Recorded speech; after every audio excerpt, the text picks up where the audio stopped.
నేను చెప్తాను, అది చాలా సక్సెస్ఫుల్. అది ఎవరికి సాధ్యం కాని అంశాన్ని ఆయన చేశారు.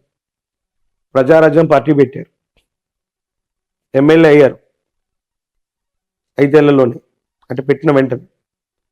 ఎంపీ, రాజ్యసభ అయ్యారు, కేంద్ర మంత్రి కూడా అయ్యారు.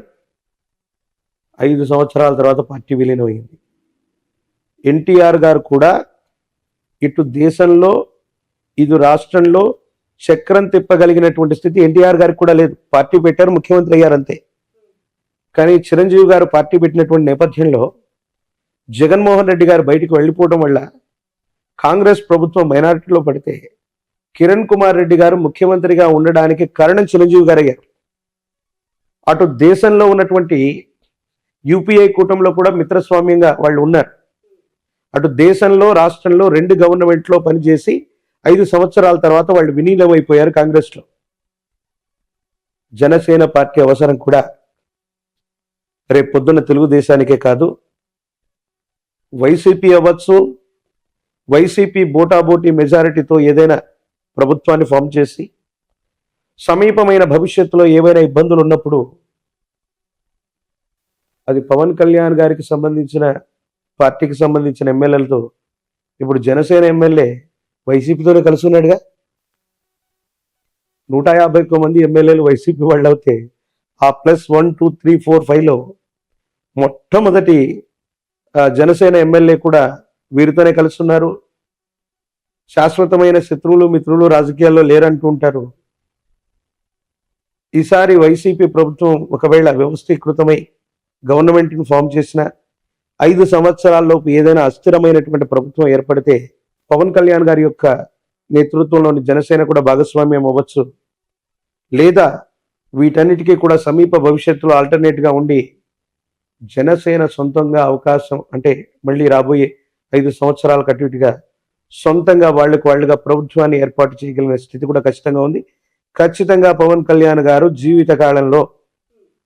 జీవితకాలం అంటే మళ్ళీ ఎక్కువ ఏళ్ళు అనుకునేరు, 5 సంవత్సరాల కాలానికి అటు ఇటుగా.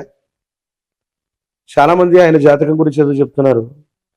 ఒక్క రోజైనా ఒక్క క్షణమైనా ముఖ్యమంత్రి, ఆ అమాత్యుడు అన్నటువంటి ఆ స్థానంలో ఖచ్చితంగా కూర్చునే అవకాశం కనబడుతుంది. Okay, right. చంద్రబాబు నాయుడు గారు నారా లోకేష్ గారి గురించి ఏం చెప్తారు? అంటే వాళ్ళు చాలా కష్టపడుతూ ఉన్నారు పార్టీకి సంబంధించి. ఏపీలో పరిస్థితులు ఏ విధంగా ఉన్నాయి ఆ పార్టీకి సంబంధించి? పుష్యమి నక్షత్రం చంద్రబాబు నాయుడు గారు, కొంతమంది హస్త నక్షత్రం అని అంటారు. వారి జన్మజాతకాన్ని అనుసరించి ఒకవేళ నా ప్రశ్నాశాస్త్రాన్ని అనుసరించి చూస్తే 2 సంవత్సరాల క్రితం చెప్పాను, 2023లో ఇబ్బందికరమైనటువంటి స్థితిగతులు, ఆరోగ్యపరమైనటువంటి అంశాలు, ఇబ్బందులు ఆయన యొక్క జన్మజాతకంలో కేతు సంబంధమైనటువంటి స్థితిగతి అధికంగా ఉండటం వల్ల కొన్ని ఇబ్బందులు, సమస్యలు, ప్రతిబంధకాలు ఇప్పుడు ఆయన జాతకంలో జరుగుతున్నాయి. కానీ నారా లోకేష్ గారి యొక్క జాతకం మాత్రం బాగుంది. చంద్రబాబు నాయుడు గారి యొక్క జాతకంలో మనం ఇందాక అనుకున్నాం, మారక దశలు, ద్వితీయ సప్తమ స్థానాల్లో ఉన్నటువంటి గ్రహాలు వాటి యొక్క దశలు వచ్చినప్పుడు మనిషికి మరణ సమానమైనటువంటి కష్టం వస్తుంది. వారి యొక్క జాతకాన్ని నేను అనాలిసిస్ చేస్తే 2002, 2004 మధ్యలో సప్తమ స్థానానికి సంబంధించి శనికి సంబంధించినటువంటి దశ జరిగింది, అంతర్దశ. అలిపిరి ఘాట్లో ఓ పెద్ద ప్రమాదం సంభవించింది. అప్పుడు ఆయన ముఖ్యమంత్రిగా ఉన్నారు, మన ఉభయ ఆంధ్రప్రదేశ్కి ముఖ్యమంత్రిగా ఉన్నారు. అప్పుడు వెంటనే వారు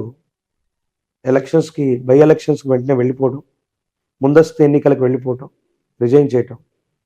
ప్రాణం మాత్రం కాపాడుకోగలిగారు, పదవి పోయింది. 10 ఏళ్ల వరకే మళ్ళీ ఆయన అధికారంలోకి రాలేదు. మళ్ళీ కమింగ్ టు ద్వితీయ సప్తమ స్థానాలకు సంబంధించిన స్థితిగతుల్లో అలాంటి అంతర్దశలు 2023లో మొదలయ్యాయి. కొన్ని చిన్న ఇబ్బందులు, వెంటనే అధికారంలోకి రావటానికి ఆయన మేధస్సు, శరీరం, ఆరోగ్యం సహకరించలేకపోవటం. 2028, నేను మళ్ళీ చెప్తున్నాను, 2028వ సంవత్సరం ప్రారంభానికి అటు ఇటుగా మాన్యశ్రీ మాజీ ముఖ్యమంత్రి వర్యులు శ్రీ నారా చంద్రబాబు నాయుడు గారి యొక్క జాతకంలో ఇబ్బంది కలిగించేటువంటి దశలు ఉన్నాయి. ఆరోగ్యపరంగా కానీ, మరణ సమానమైనటువంటి కష్టాలు కానీ, తీవ్రమైనటువంటి ఇబ్బంది కలిగించేటువంటి గ్రహగతులు 2028 ప్రారంభంలో ఆయనకు సంబంధించిన వ్యక్తిగతమైనటువంటి జాతకం, నాకు తెలిసినటువంటి ప్రశ్నాశాస్త్రాన్ని సంయుక్తం చేసుకుంటే ఇప్పటికే ఆయనకు సంబంధించిన కొన్ని విషయాల్ని భవిష్యత్తుకు సంబంధించి నేను ప్రిడిక్ట్ చేసి చెప్పడం జరిగింది. మళ్ళీ కూడా చెప్తున్నాను, ఈ ఉభయ తెలుగు రాష్ట్రాల్లో ఈ హైదరాబాద్లో సైబరాబాద్ సిటీ ఉంది అంటే, అత్యాధునిక సాంకేతిక పరిజ్ఞానం మన భాగ్యనగరంలో ఉంది అంటే ఒక గొప్ప అడ్మినిస్ట్రేటర్. ఆంధ్రప్రదేశ్ రాష్ట్రంలో అమరావతి రావాలన్నా, దేశం మొత్తం గర్వించదగినటువంటి రాజధాని నగరం ఉండాలన్నా అలాంటి గొప్ప వ్యక్తి అధికారంలోకి రావాలి. కానీ వారికి సంబంధించినటువంటి వ్యక్తిగతమైనటువంటి జాతకంలో ఉన్న ఇబ్బందులు, గోచార పరిస్థితులు, కొన్ని ఇతర కారణాలు, దేశ కాలమాన పరిస్థితులను బట్టి విశేషవంతమైనటువంటి జనాకర్షణ కలిగి ఉన్నా కూడా చివరి నిమిషంలో ఏదైనా ఇబ్బంది కలిగే అవకాశం ఉంది. అలాంటి వ్యక్తి అధికారంలోకి రావాలని మనమందరం కూడా సామాన్యమైనటువంటి ప్రజానికంగా మనం కోరుకోవాలి తప్ప వారి జాతకాన్ని అనుసరించి చూస్తే మాత్రం కొంచెం ఇబ్బంది ఉంది. ఇక లోకేష్ గారు వారి యొక్క జన్మ నక్షత్రాన్ని, జన్మరాశిని, గోచార పరిస్థితుల్ని అనుసరించి చూస్తే మాత్రం చంద్రబాబు నాయుడు గారి యొక్క భవిష్యత్ రాజకీయాలకు ఖచ్చితంగా వారసులు అవుతారు. ఈ 5 ఏళ్లలోనే ఒక అస్థిరమైనటువంటి ప్రభుత్వం ఏర్పడితే గనక సమర్థవంతంగా ఆ దేశ రాష్ట్ర పరిస్థితులన్నింటినీ కూడా హ్యాండిల్ చేయగలుగుతారు. పార్టీ మొత్తాన్ని కూడా అధ్యక్ష స్థానంలో ఉండి నడిపించగలిగినటువంటి సమర్థతే కాదు, వారి తండ్రి గారికి సంబంధించినటువంటి యోగాలు నాటిది భవిష్యత్తులో ఉన్నాయి. ఇప్పటికిప్పుడు ముఖ్యమంత్రి అవుతారని చెప్పారు. Okay, right. జూనియర్ ఎన్టీఆర్ కి సంబంధించి చాలా వార్తలు వస్తూ ఉంటాయి కదా, మీ ప్రెడిక్షన్స్ ఏంటి? అంటే జూనియర్ ఎన్టీఆర్ గారు వస్తే టీడీపీకి పునర్వైభవం వస్తుందని, ఆయన రావాలని, రాకూడదని రకరకాల మాటలు వినిపిస్తూ ఉంటాయి. మీరేం చెప్తూ ఉంటారు? ఎన్టీఆర్ గారి తర్వాత ఆ ముఖ కవలికలు, ఆ మాట్లాడేటువంటి ఆ వక్తృత్వ భావన, ఆ శైలి చూస్తే ఎవరికైనా పెద్ద ఆయన చూసినటువంటి అనుభూతి అన్నటువంటిది కలుగుతుంది.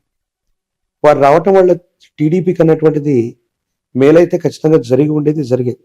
కానీ కేవలం జూనియర్ ఎన్టీఆర్ గారి వాళ్ళ మాత్రమే, అంటే ఆయన మాత్రం వస్తేనే టీడీపీ అధికారంలోకి వస్తుంది అన్నటువంటి మాట మాత్రం దాన్ని నేను ఒప్పుకోను. 2009లో స్టార్ క్యాంపెయినర్గా జూనియర్ ఎన్టీఆర్ మొత్తం మన ఉభయ తెలుగు రాష్ట్రాలు తిరిగారు. మధ్యలో ఆయనకు ప్రమాదం జరిగితే కూడా హాస్పిటల్ నుంచి ఆయన క్యాంపెయినింగ్ చేశారు. 2009లో టీడీపీ కానీ మహాకూటమి కానీ అధికారంలోకి రాలి. ఎన్టీఆర్ ఉంటే బాగుండు అనేటువంటి అభిమానులు ఉన్నారు, కానీ అటువంటి జనాకర్షణ, విశేషవంతమైనటువంటి అభిమానులు సంపాదించుకున్నటువంటి పవన్ కళ్యాణ్ గారు ఒక సభకు వచ్చినా, ఎన్టీఆర్ గారు ఒక సభకు వచ్చినా లక్షలాది మంది జనాలు వస్తారు. కానీ కాన్స్టిట్యున్సీలో వీళ్ళకి ఓట్లు ఉండవు. Sun, celebrating 20 years of excellence in education. Come join us.